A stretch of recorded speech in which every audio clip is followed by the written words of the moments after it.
Hi, my name is Dr. Heather Fields, and I'm with Community Internal Medicine at Mayo Clinic in Arizona. Together with Drs. Denise Milstein and Neera Agarwal, we wrote a review called "Is Meat Killing Us?" We reviewed the literature on the dietary effects on all-cause mortality to help primary care physicians guide their patients. More specifically, we looked at meat consumption and vegetarian diets. You know, we all have our vices and we all have our habits, and it's hard for any of us to make changes. But every little bit counts, and if we can decrease the red meat and especially the processed meat, even by just a few ounces per day, that would be really beneficial, I think, for the general patient.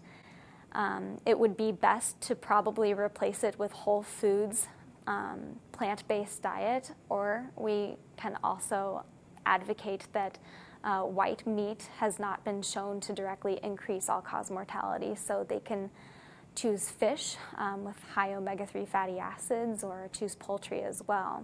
In general, we just want to avoid replacing those red meats and processed meats with other processed food that we wouldn't really consider real food. So I think the most important thing people can add to their diets are vegetables, fruits, whole grains, nuts, and legumes like beans or lentils. Our studies were mostly done in adults, but we can likely generalize that children will grow up into adults and need to follow some of the same basic habits and recommendations.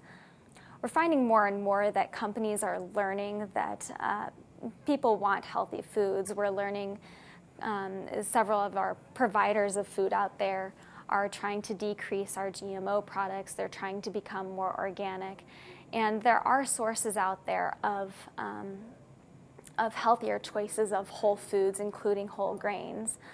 So it does take quite a bit of research on the part of the patient and the primary care physician. If I were to make any recommendation, it would probably be to visit a nutritionist to learn a little bit more.